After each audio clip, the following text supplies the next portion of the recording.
Hello friend, welcome to my channel. तो आज मैं एक्सप्लेन करने वाली हूँ मलयालम मूवी इरट्टा और इसका मतलब है जुड़वा। तो चलते हैं मूवी के एक्सप्लेनेशन की तरफ। मूवी की स्टार्टिंग में हम एक पुलिस स्टेशन को देखते हैं जहाँ पर किसी ने पुलिस स्टेशन के अंदर एक पुलिस वाले का मर्डर कर दिया है और उस वक्त उस पुलिस स्टेशन में उसके अलावा 3 और पुलिस ऑफिसर होते हैं। अब ये मर्डर किसने किया है? इन तीनों पुलिस ऑफिसर में से किसी एक ने या फिर कोई बाहर से आया है, ये हमें आगे पता चलेगा। अब कहानी कुछ घंटे आगे जाती है जहाँ पर हम देखते हैं कि पुलिस स्टेशन के पास ही एक बहुत बड़े नेता अपनी पार्टी की कैंपेनिंग करने के लिए वहाँ पर आ रहे होते हैं और इस फंक्शन को अरेंज करने के लिए सभी पुलिस वाले बिजी होते हैं और इस फंक्शन को देखने के लिए आम पब्लिक और मीडिया वाले भी आए होते हैं। और पुलिस स्टेशन के अंदर एक कैदी है जिसे ड्रग्स के मामले में पकड़ा गया है और पास में ही एक ग्राउंड है जहां पर बच्चे क्रिकेट खेल रहे होते हैं। बच्चों की बॉल उड़कर पुलिस स्टेशन के पास जाकर गिर जाती है। बच्चे अपनी बॉल लेने के लिए जब पुलिस स्टेशन के अंदर जाते हैं तो उन्हें 3 गन फायर की आवाज सुनाई देती है और गन फायर की आवाज सुनकर बच्चे घबरा जाते हैं।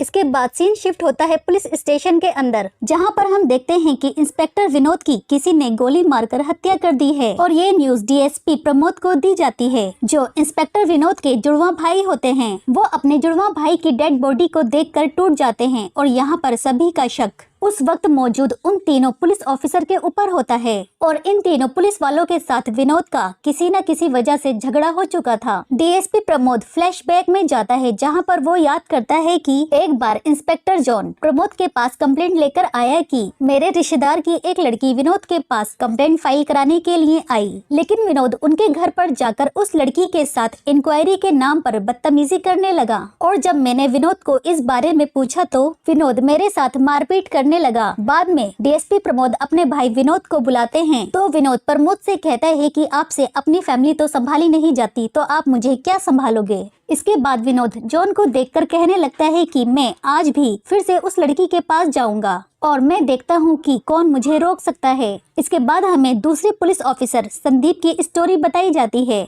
कि उसका झगड़ा विनोद के साथ कैसे हुआ। एक बार एक लेडी कांस्टेबल अपनी बच्ची को पुलिस स्टेशन लेकर आ जाती है और विनोद उसे बाहर ले जाकर आइसक्रीम दिलाने लगता है। तभी संदीप लेडी कांस्टेबल से कहने लगता है कि तुम्हें विनोद के कैरेक्टर के बारे में नहीं पता, वो तो छोटी छोटी लड़कियों को भी गलत निगाहों से देखता है। और ये बात विनोद सुन लेता है और अगले ही दिन विनोद संदीप की बेटी को स्कूल से पिक करके उसके घर पर छोड़ देता है और संदीप की वाइफ से कहता है कि संदीप के बिजी होने की वजह से उसकी बेटी को वो स्कूल से लेने चला गया था। अब जब ये बात संदीप को पता लगती है तो संदीप विनोद से कहता है कि मैंने ये कब कहा कि तुम मेरी बेटी को स्कूल से पिक करो, और इस बात को लेकर संदीप और विनोद में झगड़ा हो जाता है। इसके बाद हमें तीसरे पुलिस ऑफिसर विनीश की स्टोरी दिखाई जाती है। एक दिन विनोद किसी लॉज में शराब के नशे में कार्ड्स खेल रहा था। कार्ड्स खेलते खेलते वो दूसरे आदमियों के साथ लड़ने लगता है। तभी विनीश विनोद को वहाँ से ले जाने लगता है, लेकिन विनोद विनीश से कहता है कि तुम कौन होते हो मुझे यहाँ से ले जाने वाले। तभी दूसरी तरफ लॉज के अंदर 3 लोगों के बीच झगड़ा हो रहा होता है जिसमें एक कपल की फोटो किसी लड़के ने खींच ली थी। अब इंस्पेक्टर विनेश उस झगड़े को निपटाने के लिए उन तीनों के पास जाता है और तभी विनोद भी वहां पर आ जाता है और अब झगड़ा खत्म होने के बजाय और ज्यादा बढ़ जाता है और वो लड़की एक बियर की बोतल उठाकर उस लड़के के सर पर मार देती है जिसने उन दोनों की फोटो खींची थी। अब सभी लोग उस लड़के को लेकर हॉस्पिटल चले जाते हैं, लेकिन रास्ते में विनीश को याद आता है कि विनोद सर के पास उस लड़की को अकेले छोड़ना ठीक नहीं है और वो फौरन ही आधे रास्ते से वापस आ जाता है, लेकिन तब तक देर हो चुकी थी।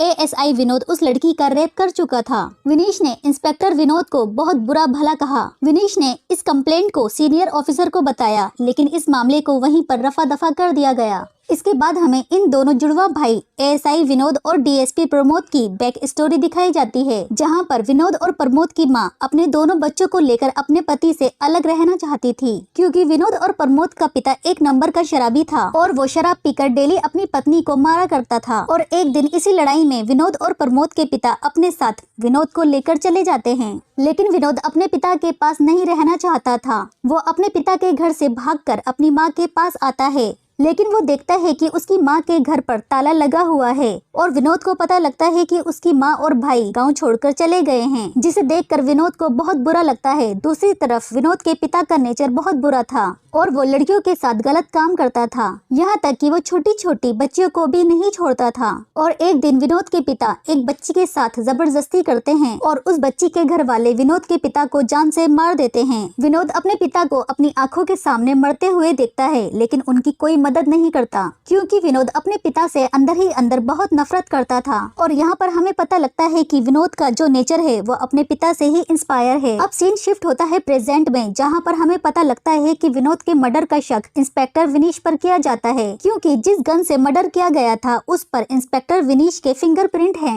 इंस्पेक्टर विनीश बताता है कि जब वो नाइट ड्यूटी पर था तो इंस्पेक्टर विनोद जिस टेबल पर बैठे थे उसी टेबल पर वो अपनी गन रखकर बाथरूम चला गया था, और हो सकता है कि कातिल ने उसी गन से उनका मर्डर कर दिया हो। इसके बाद लॉकअप में बंद कैदी को बुलाया जाता है और वो बताता है कि उस वक्त मैं सो रहा था और जैसे ही मुझे गन शॉट की आवाज आई तो मेरी आंख खुल गई और मुझे ऐसा लगा कि पीछे के दरवाजे से कोई भागा है। इसके बाद पुलिस स्टेशन के पीछे के दरवाजे को चेक किया जाता है जो कि खुला हुआ था। इसके बाद हमें डीएसपी प्रमोद की बैक स्टोरी दिखाई जाती है, जहाँ पर हम देखते हैं कि डीएसपी प्रमोद भी अपने पिता की तरह अपनी वाइफ को शराब पीकर डेली मारा करते थे, और अब उनकी वाइफ भी अपनी बच्ची को लेकर 18 साल पहले ही उन्हें छोड़कर चली गई थी। और इन 18 सालों में डीएसपी प्रमोद की वाइफ कभी भी अपनी बच्ची को उनके पास लेकर नहीं आई, और अब डीएसपी प्रमोद को अपनी गलती रियलाइज हो चुकी है और वो अब चाहते हैं कि उनकी फैमिली उनके साथ रहे, और इसीलिए वो अपनी वाइफ को फोन करके बताते हैं कि वो अब सुधर चुके हैं और उनके साथ रहना चाहते हैं। डीएसपी प्रमोद अपनी वाइफ से कहते हैं कि वो उनकी बेटी को भी उनके बारे में सब कुछ बता दे कि आखिर उसके पिता कौन हैं, क्योंकि प्रमोद की वाइफ ने कभी भी अपनी बेटी को प्रमोद के बारे में नहीं बताया था कि वो जिंदा भी है या नहीं। इसके बाद सीन शिफ्ट होता है इन्वेस्टिगेशन पर, जहाँ पर इन्वेस्टिगेशन थोड़ी आगे बढ़ती है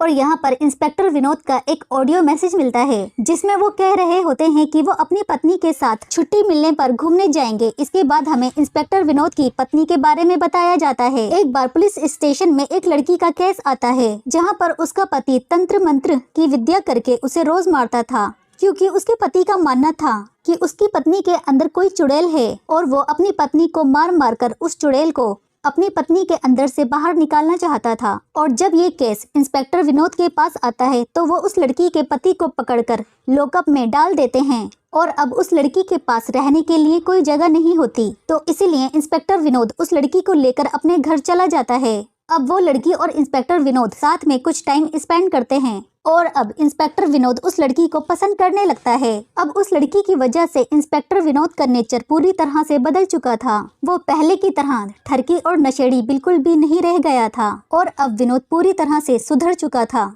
इसके बाद सीन शिफ्ट होता है इन्वेस्टिगेशन पर, जहां पर डीएसपी प्रमोद मीडिया वालों की फुटेज चेक करते हैं, जो हमें मूवी की स्टार्टिंग में दिखाया गया था कि पुलिस स्टेशन के बाहर एक इवेंट हो रहा है और वहां पर कुछ मीडिया वाले भी आए थे। इसके बाद वो सीसीटीवी फुटेज को भी देखते हैं, जहां पर दिखाया जाता है कि जो कैदी लॉकअप में अपने आप को सोया हुआ बताता है, असल में वो उस वक्त वो लॉकअप में होता ही नहीं है, वो लॉकअप खाली था जिस टाइम गोली चलने की आवाज आई थी। अब ये नोटिस करने के बाद डीएसपी प्रमोद उस कैदी के पास जाते हैं और उसकी खूब धुलाई करते हैं। इसके बाद वो कैदी बताता है कि इंस्पेक्टर की जेब से वो चाबी नीचे गिर गई थी और वो चाबी उठाकर लॉकअप को खोल लेता है और स्टोर रूम में जाकर वो अपने ड्रग्स का पैकेट लेकर भागने ही वाला होता है, और तभी उसे गन शॉट की आवाज आती है तो वो देखता है कि इंस्पेक्टर विनोद की डेथ हो चुकी है और वो डर की वजह से दोबारा से उस लॉकअप के अंदर बंद हो जाता है और चाबी को फिर से वहीं पर फेंक देता है, क्योंकि अगर वो भाग जाता तो पूरा इल्जाम उसी के ऊपर आ जाएगा।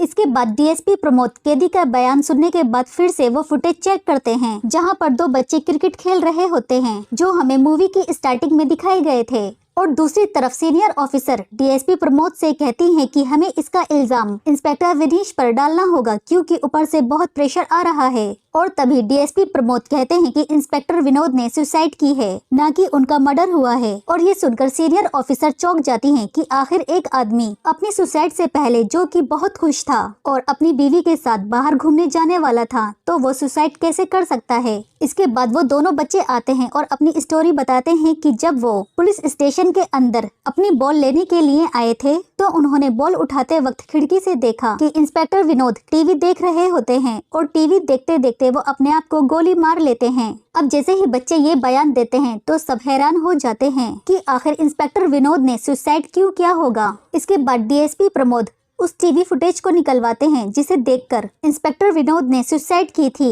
और अब जैसे ही डीएसपी प्रमोद उस टीवी शो को देखते हैं तो वो शॉक्ड हो जाते हैं। असल में इंस्पेक्टर विनोद एक सिंगिंग शो देख रहा होता है और जो लड़की स्टेज पर गा रही होती है तो उसकी माँ की स्टोरी दिखाई जाती है, जिसमें उसकी माँ बता रही होती है कि मैंने कैसे अपनी बेटी को स्ट्रगल करके पढ़ाया लिखाया और आज वो एक सिंगिंग शो में अपना परफॉर्मेंस दे रही है। और यहाँ पर इंस्पेक्टर विनोद उस लड़की की माँ को देखकर शॉक्ड हो जाता है, क्योंकि वो लेडी और कोई नहीं डीएसपी प्रमोद की वाइफ होती है, मतलब इंस्पेक्टर विनोद की भाभी होती है। और वो लड़की जो गाना गा रही थी वो और कोई नहीं वही लड़की थी जिसका इंस्पेक्टर विनोद ने रेप किया था। मतलब इंस्पेक्टर विनोद ने अपनी भतीजी के साथ ही गलत काम किया था। और यहाँ पर हमें पहले ही बताया गया था कि डीएसपी प्रमोद की वाइफ 18 साल पहले ही अपनी बेटी को लेकर उन्हें छोड़कर चली गई थी, जिसकी वजह से इंस्पेक्टर विनोद ने कभी भी अपनी भतीजी को नहीं देखा था। और ये देखने के बाद इंस्पेक्टर विनोद गिल्टी में भर जाता है और उसकी सांसें घुटने लगती हैं। और तभी इंस्पेक्टर विनेश बाथरूम में जाने के लिए अपनी बेल्ट और गन टेबल के ऊपर रख देते हैं। और तभी इंस्पेक्टर विनोद उस गन को उठाकर अपने आप को गोली मार लेता है। और जब इंस्पेक्टर विनोद की सुसाइड का रीजन डीएसपी प्रमोद को पता लगता है तो वो भी टूट जाता है,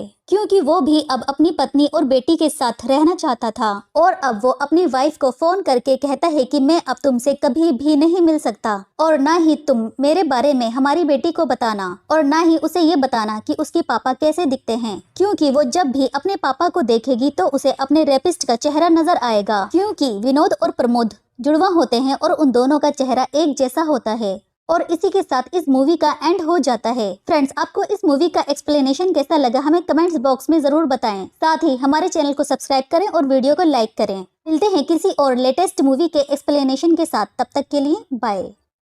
हेलो फ्रेंड।